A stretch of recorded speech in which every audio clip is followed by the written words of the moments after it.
Namhlanje sinosiswethu esimlanda phansi eDandi, naye uthe unodaba akafisa ukudlulisela lona. Ngokuzwa kwami ngathi indlela aphatheke ngayo emsebenzini ayizange ibe yinhle neze. So ngathi kugcina kufika la khona ukuthi axoshwe, kodwa-ke okuningi nizoyizwela nani ngoba sinayo la emoyeni. Sisi wami unjani? Ngiyaphila sisi wami. Sisi wami nje mhlawumbe nje mangathiwa utshena ababukeli emakhaya ukuthi sikhuluma noba namhlanje uphinde ubabingelele. Ngisacela ukumbingelela, ngikhuluma noLondiwe owakamsezane. Ngiqashe eDandi but ngokusuka kwami ngisuka eNewcastle. eDandi ngifike Alright. eDandi ufike uzosebenza? eDandi ngifike ngizosebenza. Sisi wami nje mhlawumbe mangathiwa ucacisela amabukeli emakhaya ngodaba lakho lamhlanje onalo noma inkinga onayo ukuthi iyona kuyini. Inkinga nje engihlukumeze kakhulu eDandi ngifikile ngasebenza uSpa waseDandi. Ngiqale 2023 kwaku-August. Ngasebenza kwa-right unyaka waphela. 2024 unyaka nje uqala kwakulapho nje ngoMeyi ngishelwe i-supervisor yami. Because bengisebenza kwi-front area ngangiwukhesha ngisasebenza khona. Ingisheleke-ke i-supervisor ngiyitshela ukuthi hayibo akuvumelekile ukuthi i-supervisor ingangishela. Athi ngiyacela Londiwe, ngisacela ukuthi lento ibe phakathi kwami nawe, mina ngiyakuthanda. Ngiqale-ke nje ngidideke ukuthi hawu. Athi ngisacela ukuthi uhambe uthi uma ufika le ndaba engikutshela yona uyicabange, ngizobe sengibuya kuwe sengizokhuluma-ke nawe. Ingidide nje bhuti indaba ukuthi hayibo ngisabe bokuyikhuluma phela first game ayisayenzakala. Ngiyitshela ukuthi hayi mhlawumbe uyayidlalela.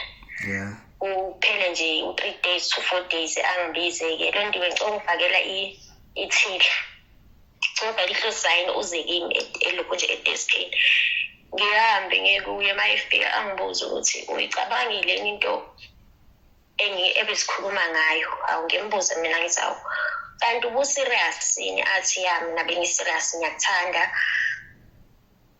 kade ngakuthanda. Inkinga benginqena ukuthi la ngaphakathi esitoro unama-family akini, so le ndaba bengicela ukuthi ihlale phakathi kwami nawe until ize sibone ukuthi senze njani. Mhlawumbe ngithi hayi mina angeke ngize ngikwazi ukuthandana nawe nje, futhi angiboni ukuthi ngiyakhona ukuthandana nomuntu ongiphethe esitoro. Athi hayi asanje ngisacela ukuthi masiphuma manje, because ngangena i-shift yasekuseni ngizophuma u1. Athi hayi ngisacela ukuthi sikhulume ngoba nami ngizothatha ilunch. Ngithi mina cha. Mangifika endlini ngifonela u-private number. U-private number-ke angu-answer.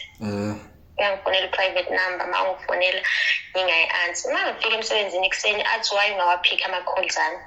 Ngithi ama-calls akho. Athi ngithi hayi awukazi wangifonela.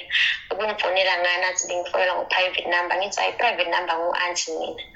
Athi hayi okay ngizokufonela namhlanje late. Hawu ngidideke. Inamba yami uyithathaphi? Athi hayi ungaqhubeka emsebenzini. Iqaleke-ke manje indaba sengiyabona ukuthi hayi kusho ukuthi ngempela userious. Ngitshela amanye ama-supervisor, wakhona ama-supervisor ayekhona phambili, bathi hawu sakutshela sathi lo muntu lo unje umuntu nje ilokhu nje umkhuba wakhe omdala, kodwa kuzomela ukuthi umreport. Ngiqale ngithuleke nasendlini ngiyasaba phela ukufike ngisho. Ngithule kanti kuleyo weekend kuzomela ukuthi ekhaya kwami nomsebenzi.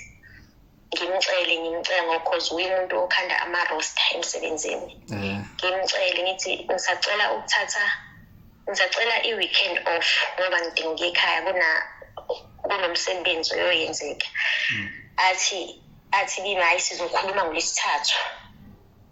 Ngithi mina okay.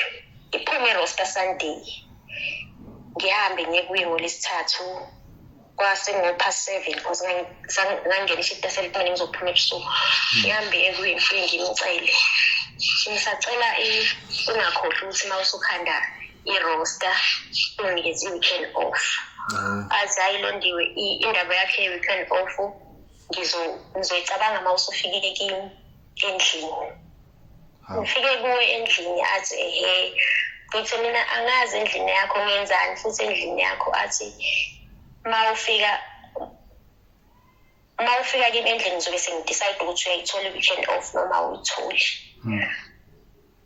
ngithi mina ngazi endlini yakho athi ngingakambubi angilayele nje idanda ngilazi-ke angilayele athi ngingakambubi ngithi angazi kambubi athi uzodilika e-police station uma ufika ngase-police station-ke mina ngizobe sengikulanda ngivele ngikhale ngoba ngangiphatheke kabi-ke ukuthi yabo kusho ukuthi lo muntu lento le userious and ekubeni serious kwakhe ngicabanga ukuthi la isitoro unobaby mama bakhe abayi-2 so angimazi ukuthi ngempela uhlosini ngikhale ngitshele imanager yayikhona ngaleso sikhathi kwangiyomlungu ngihambe ngekwenhle ngitshele ngithi nangu usupervisor uthi athi hayi ngoba lo nto sekusebusuku vele sesizovala ngicela ukuthi indaba sizoyikhuluma kusasa ngakusasa mangifika athi kanjena Londiwe ngicela ukuthi umgade lo muntu lo odila naye udangerous kakhulu so kuzomela ukuthi yonke into yakho ayisho kuwe ibe nofakazi ngithi mina okay athi asike sime kancane sibone ukuthi uyaqhubeka yini noma ile weekend off uyayithola yini kusho umanager lo umlungu lokho yebo hayi kuthi mase kuyi-Friday angibize ngoba nje vele nanama-calls akhe ngangingasawabambi nje totally maye ngifonela ngoba wayesengifonela nangenamba yakhe hhayi inamba yomsebenzi engifonela ngefoni yakhe ngangingawabambi makufika Friday asho ukuthi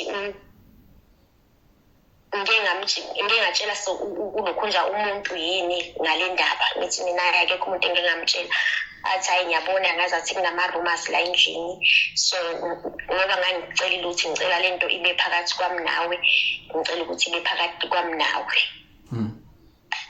ngithule ngithi uma ngifika endlini ngifike ngitshela umamncane ngithi mina kusho ukuthi mina angeke ngize ngikhona ukuya ekhaya athi why ngithi mina ulokhunja usupervisor wethu uthi athi uncane awu lo ndiyazi umkhuba wakhe omdala but mina ngizothi mangifika emsebenzini ngizofika ngimreporte kumalume because kunomalume omdala okade asebenza isitoro athi ngizofika ngimreporte kuye ahamba ayoreporta kumalume ekuseni mayifika umalume athi uzotshela abaphathi ukuthi wenzani ngoba uthi kanje umamncane izwi elabuya kumalume wathi hawu kanti usaqhubekani nalo mqondo wakhe wokulala nezingane uthi uncane wathi hayi okusho ukuthi usaqhubeka ngoba nange enganeni uthi ingane mayicela ngithi mangena ngo-11 ngibizwe upstairs ngibizwa abaphathi kwakukhona umphathi oyedwa kukhona imanager leyo mlungu engaqala ngareporta kuyo kukhona nenye imanager bambiza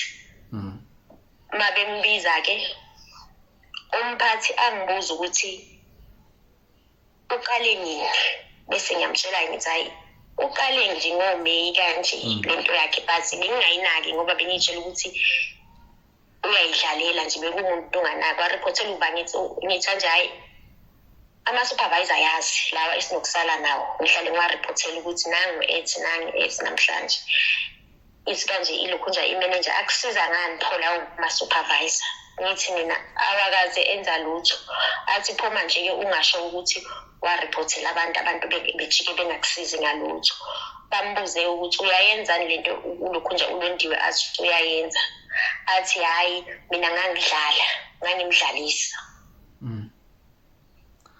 angiphinde bese kuthiwa hayi uyamuzwa-ke Londiwe ukuthi uthini okwesibili ungaphinde ureportele umamncane wakho uma kwenzakala into la esitoro akube uwe oreportayo hayi ukuthi wena uhambe oreportele umamncane wakho usungahambi uyosebenza iphele nje kanjalo leyo meeting ababengibizele yona ngiphume nje ngikhala vele ngibuhlungu ukuthi hawu okusho ukuthi la i-blame still kusablamewa mina. Ngiqhubeke ngisebenze, babuzeke ama-supervisor aye phambili athi le nto uyalithola nosizo. Ngithi mina hhayi, umphathi uthe, bathi hawu asike sithule sibone ukuthi uzoqhubeka yini. Ngiqhubeke bhuti ngisebenze, and ukusebenza kwami kwasise kubuhlungu kakhulu. Ngase ngisebenza nje ngi-under pressure. Ngiqhubeke ngisebenze ukuthi ngihambe ngekhaya ngaleyo weekend. Uma ngibuya angibizele ofisini, angitshele ukuthi mina ngizenza uclever. Why mina? Ngoba phela lento wayichaza kahle ukuthi ngingatsheli muntu, but mina ngiyagijima ngitshela abantu ngizenza uclever. Ayisho ngithi phela mina bese ngisaba, bese ngihlulwa ngisho nanokubheka, nanokuthi kancane bakumele ukuthi kanje ngisebenze, wena uvalisa ithili, kumele ngizokhuluma nawe. Bathini olukhunja omama bey'ngane zakho la emsebenzini, ngoba phela manje sengizoba nezitha engingazazi. Athi hayi uzenza uclever, so ngizodilitha inamba yakho ngiphume kuwe. Hayi ngithi hayi, ngoba vele angidinge vele lutho nami eqhamuka kuwe. Ngihambe ngemsebenzini ngiriphothele elinye indiya, ngithi hawu yazi ngoba ebengibize ngale ofisini uthini. Bathi hayi yabo ngoba usumriphothile angeke usasebenza ngephisi.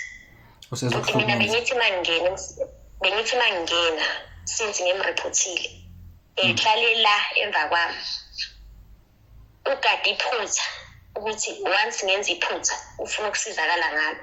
Angangitholi-ke emaphutheni ngoba bengithi mina mangingena ngiyisebenzele ngiyiphumele ngihambe ngekhaya. Anginawo oningi emsebenzini, even naye ecabanga ukungisayinisa leyo woningi.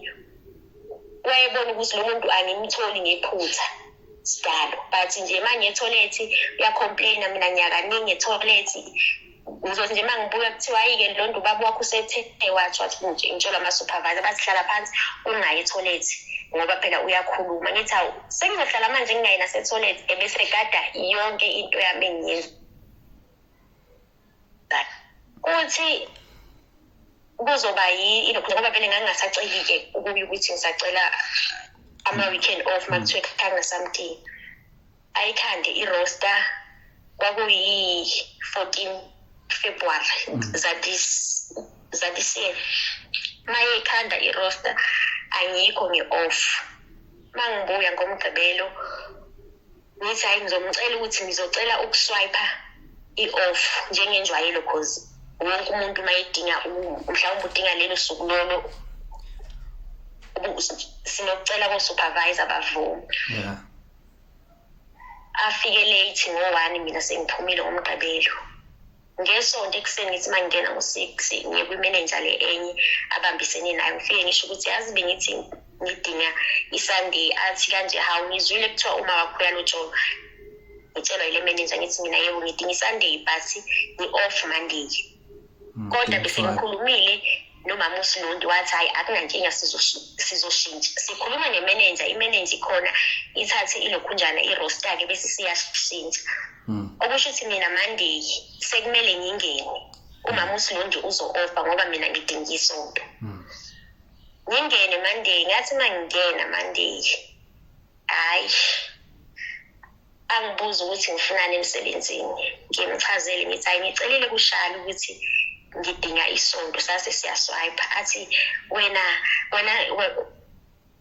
lo nto uyazenzela, awume ngifunele ulokhunja umphathi wesitoro umazi, angeke ngifonele umazi ngimtshele ngawe. Ngime nje phambili akhulume nefona shonele. Athi mayebuya athi Londiwe uthi kanje umazi clock out uhambe. Why? Cause into eyenzakalayo lokushintsha ukuthi siswipe. Athi kanjena uthi umazi wena uyazenzela la isitoro sakhe clock out uhambe ekhaya, angibizele umuntu ozongisesha. Mangiphuma bese kuba nento ethini angijike ngiyorephothela enye supervisor ngoba angifuni ukuthi athi kusasa mina ngiyiphumele. Ngijike ngihambe ngifike report bathi hayi Londi awulindi mhlawumbe uzoshintsha umqondo. Ngime ngaphandle ngime ngimangibona ukuthi hayi akayingeni indaba yami ngihambe ngekhaya. ukuhamba kwami ngekhaya ngifike ekhaya vele ngiyakhala. Nje vele nasemsebenzini ibhodi bengingasajabuli isidalo. Angisakhona ukwenza lutho noma bekuthiwa uyagula kumele ugulele khona. Uma ngifike ekhaya ngikhala-ke angibuza ubhuti awukhalelani ngithi mina ungixoshile-ke ushone namhlanje. Athi hawu kahle kahle inkinga yalo muntu yini ngithi mina angazi. Athi kanjena lo nto wa-report ukuthi lo muntu uyakushela emsebenzini ukubiza nasendlini bangakusiza manje useyakuxosha ukuxosha ngasiphi isizathu cause ucelile. Ngithi mina ayangazi kusho ukuthi yabo ubhuti aphatheke kabi ukuthi okusho ukuthi nasespa nje abangisizi ngalutho vele. Kusho ukuthi kuzethi mazithi 3 bese seyahamba ayakhona isitoro afike amceleke athi kanje mfethu unenkinga nengane ngoba phela nasekuqaleni wawufuna ukulala nengane sathula. Ngangekho-ke mina ngaleso sikhathi ababekhona bathi nje hayi bakhulumisana kahle. Yena wasesesho ukuthi unyanyiswa ukuthi mina ngizange ngicele kuye ukushintsha i-off ngivele mina ngayishintshela. Abuze ulokhu nje ubhuti ukuthi why wena ma usungixosha-ke ungabizanga umuntu obe on duty ngaleso sikhathi umbuze ukuthi kanjena uyishintshele yini noma mhlawumbe ucelile. Athi hayi besingekho isidingo kusasa ngizothola ilokhu nje incwadi ukuthi ngisuspendiwe. Hawu sengisuspendiwe futhi athi kanje ngizomthumela umtshela ukuthi angize emsebenzini ngoba manje umthumelela ngawe. Into errong leyo and umazi wanthi wakuzwa lokho akayifuni kabi nje ukuthi kusuke ilokhu nje iyitranger ngaphandle zizobuza indaba zasesitoro. Athi nje ubhuti ngene right ukuthi ngibuze because ngiyambona ukuthi uhlukumezekile la emsebenzini. Akusikho kokuqala engitshela ngawe and akusikho kwesibili sekukaningi. Okwesinye isikhathi unokufika ekhala ethi uhlekisa ngaye la emsebenzini. Athi kanjena ukusho ukuthi ngaleso sikhathi abiza ama-security. Athi kanje ama-security awamkhi.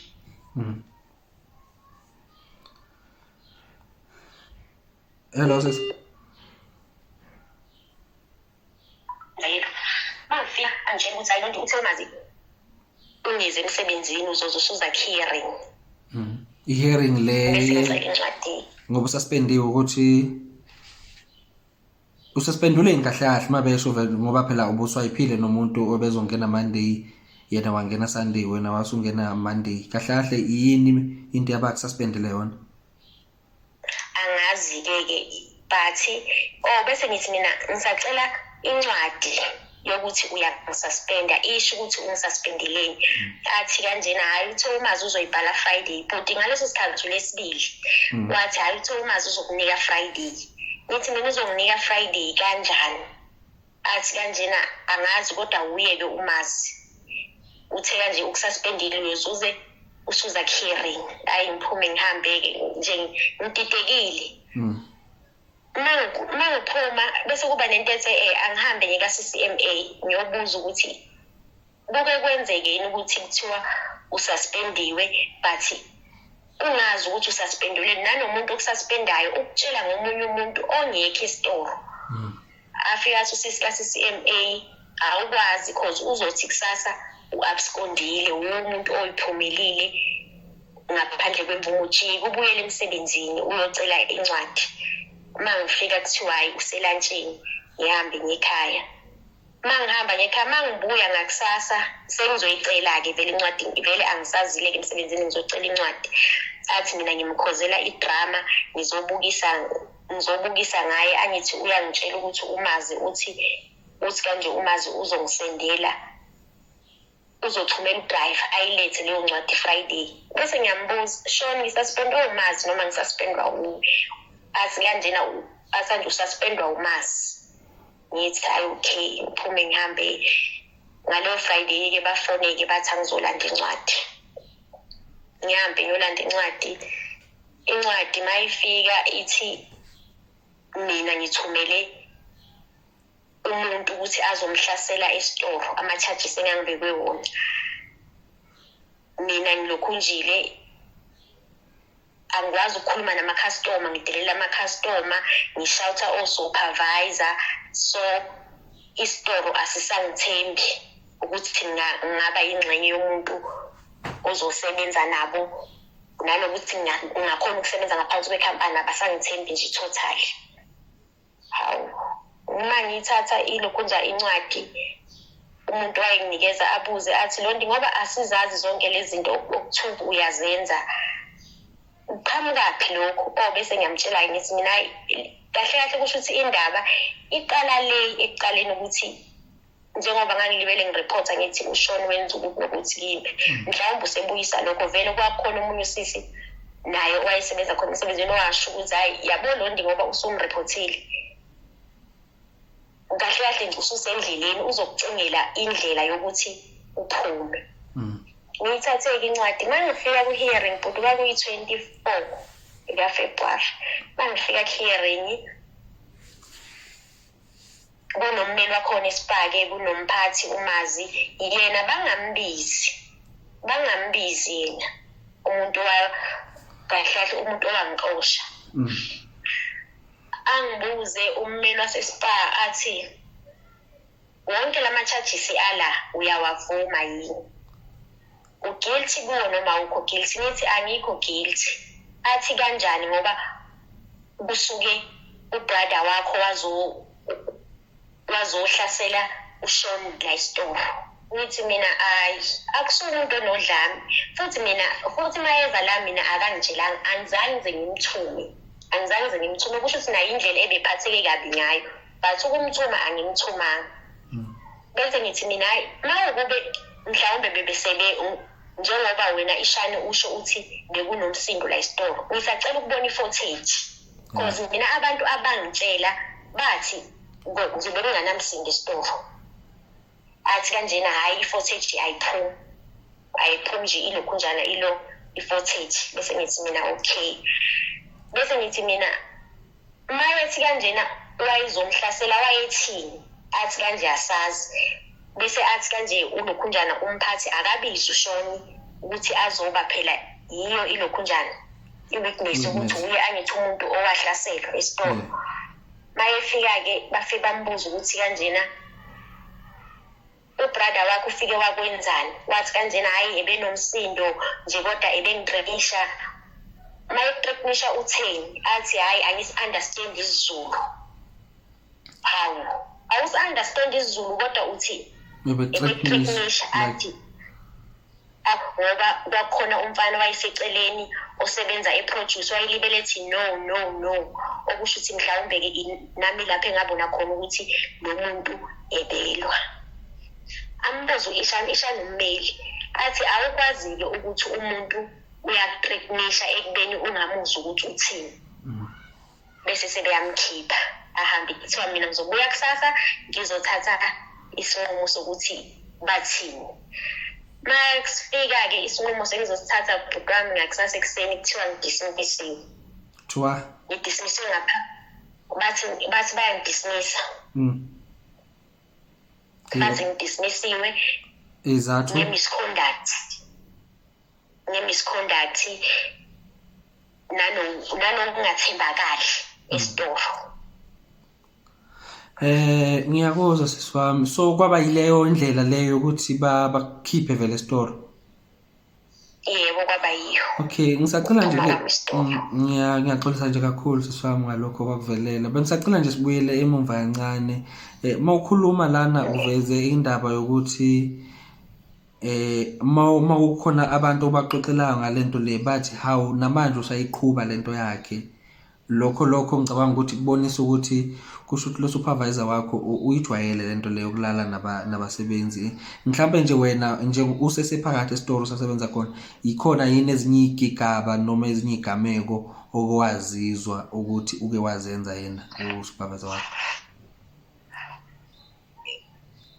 Ngisangaphakathi esitoro kubani bengizwa nje ngabantu abaningi besho ukuthi hayi akakaze vele alunga. Kuney'ngane ezalahlekelwa umsebenzi ngenxa yakhe. Thiwa kudala-ke nami ngingakasebenzi khona ngoba iy'ngane ebeyishela ngenkani iy'ngane mayiripotha ku-GP futhi kubonakale ngazathi yizo ey'namanga. nginomngani-ke mina engamthola-ke naye-ke naye wake wahlaselwa yileyo nkinga-ke yokuthi ugcine uyambamba-ke bayisana emahlathini lapha abagcine beyisana khona. Kodwa nje umuntu nje vele onalo vele nje yeah, so umngane yena vele lento yakhe yokuthi yebo ngiyaxolisa umngane yena kwabe ukuvumelana kodwa kwagcina bevumelene. Cha uthi abavumelananga, ukungitshela kwakhe nje uthi Londi asivumelananga, ngangiqeda kuxoshwa nami esitoro, angazi ukuthi wayenzeni-ke, uthi vele naye wayelibele engihlela engifonela enza lezi zinto lezi azenza kuwo. Uthi wasesethi usacela ukuzongibona ngehlise umoya uzokhuluma nomphathi ukuthi ngibuyele emsebenzini. Uthi hayi mayefika-ke hayi ngibuhlungu ngesenzo okuthiwa senzakele ukuthi ugcine ephuma emsebenzini-ke. Uthi hayi baxoxe indlela ayo, kodwa yena ukusuka kwakhe wayezomduduza ethi uzomncengela umphathi ukuthi ngicela ukuthi ambuyise emsebenzini. Uthi hayi mayesuka lapho athi ngena la emotweni ngikuthengela idrink, ngibona ngazathi umoya wakho usaphakeme. Uthi bashona ngaze ehlathini kuphi danti angilazi-ke. Uthi hayi mayefika-ke afike akhumule athi kade ngikufuna ukuthi kwagcine kwenzakaleni, ngoba naye ngambuza ukuthi wena wamreporta yini. Uthi hayi ngavele ngayeka nje Londi Spa, angizange saphindela khona ngoba vele nami into ebengiyazi ukuthi kuthiwa vele uyayenza, angizange saphindela khona, ngahlala phansi ekhaya. Alright sami siyabonga nje kakhulu ukuthi makufica wena kwenzeke ukwazi ukuthi uyisukumele, but ke izinto azange ngenzeka kahle-ke ngoba ugcine ukuthi ekwazi ukuthi akuxoshise, ngoba uvezile ukuthi lento le uyayenza and seziningi kakhulu ingane seyilahlekelwe umsebenzi. Besisacela nje sisi wami ukuthi ke sidlulisele ebantwini ke sibone ukuthi bazothini. Ngiyacabanga ukuthi nangale Ngisacela ukuqhubeka kancane bhuti wami. Alright sisi. Emveni kwami-ke ukuthi ngixoshwe bhuti wami esitoro, ngike ngahamba nga-attenda ama-case because ngamvulela i-case le-harassment. Yes. Mangifika e-police station ngivula i-case, ngilindele i-case number ingangeni kuze kuphela 3 days. Ngigcine ngibuyela khona ngibuza ngifike ngiyobuza ukuthi i-case number why ingaphumi. Umuntu engavula kuye athi angazi, ngisacela ukuthi uhambe uyo-check-a ilokhu nje iphoyisa ozolithola, ufike ulitshela ukuthi ngicela ukuthi likucheck-ele. Mangifika lapha elokhu nje e-police station sedandi abalitholi i-case yami. Ayikho i-case yakho ayikazi. Ngize ngisizwe omunye ubaba naye oyiphoyisa athi ngisacela ukuthi uhambe uyoyibheka leka harassment eBarracks, mhlawumbe ayikho la e-police station ngoba indaba i-harassment asidili nayo la, i-harassment ile phezulu ngase-Barracks. Ngihambe ngikhona, mangifika ngithola umphathi wakhona athi i-case ayikho, akukaze kwangena i-case nje ephathelane noLondi Msezane. Angibuyele khona ngiyobuza ukuthi kwenzakalani. Mangibuyela khona athi kanjena unokhunjana umtshali lo ngavula kuye athi hayi sesi ngizokucheckela, ngicela ukuthi ubuye kusasa. Mangibuya ngakusasa sekuthiwa angivulanga i-case, ngivule i-protection order. Hawu, ngivule i-protection order kanjani? Because wena kimi uthe i-case number ngizoyi-receive within 24 hours. Manje futhi angisayi-receive i-case number sekuyi-protection order. Ngihambe ngiyokomunye ummeli-ke ngimcele athi hayi Londi sizozama ukuthi sidile nayo le ndaba yokuthi sizoyenza i-protection order, kodwa sacela ukuthi ibe i-hearing ngoba sebethi baze bakuvulela i-protection order. Yeah. Protection order bhuti ngihambe i-protection order ngihamba nomamncane, ayikho into engayikhulumanga ekhothi. Umamncane ebewufakazi, even amakholi wangena naye washo ukuthi hayi vele lo muntu ebeyenza 1 2 3 kuLondiwe. But isinqumo esiphume ne-magistrate, i-magistrate ithe angikwazi ukuthi ngithole usizo uma ebhalile phansi cause ngacela iphepha. Wathi ngesimo sokuthini mina ngathi CDMA angisathanda ukubuyela emsebenzini, so le protection order uyayidismissa. Kwaphela nje kanjalo, angizange ngize ngithole ubulungiswa ngendlela e-right. So Wahamba-ke wabuyela kwalelo cala la ngavuleka nayo i-protection order nayo yadismisswa kanjalo.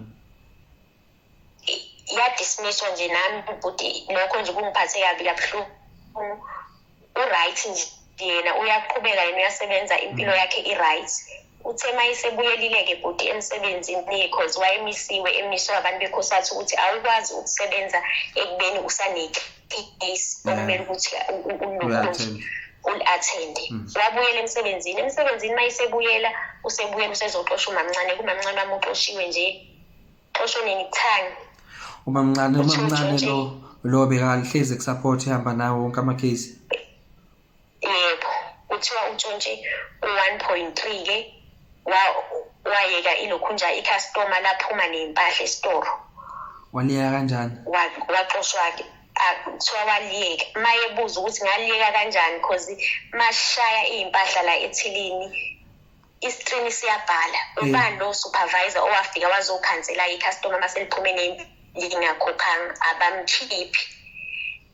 Bathi kanjena warivesa imali, icustomer liqeda kukhokha wathatha imali. Sekuneyitori nje ey'ningi bhuti wagcine exoshwa-ke kanjalo ngaphandle ukuthi nabo benze investigation ukuthi okay manithi wenza ukuthi bathi lento wayenza nge-1 March. Sekumakhathi bezoyibona manje ngoJulayi wathi wahola imali encane. Mayebuza ukuthi hayibo nakho uhola imali encane kwathiwa angithi wena warivesa imali wayeka necustomer laphuma ney'mpahla. Kanjani ngoba leyo nto ayenzeki? Kunamakhamera esitoro, kuno-supervisor basuke bemile emva kwethi abawu-4. Ngabe bonke ababonanga uma ngenza leyo nto? Kwathiwa kanje wena kahle wena wenze nje ubugebengu, utshontshela isitoro, waxoshwa kanjalo-ke naye. So singasho nje ukuthi i-setup le bamsetupile umamncane. Yebo sisi. Hello. Yebo baba. Ya ubusukhathi belokhu ithi connecting. Yebo. Kusho ukuthi Ngithi ngicabanga ukuthi shuthi singa i-setup le umamncane wakho bamsetup ngoba babona ukuthi usupporta wena kule case yalo supervisor wakho. Hayi kwamncane i-setup bhuti ebuhlungu kakhulu. And lento ibuhlungu because iyahlukumeza. Ibuhlungu kakhulu. Ngcono vele mina ngase ngi-understandile vele ukuthi okay vele mina izizathu sami sokuphuma ngiphunyiswa yileyanto.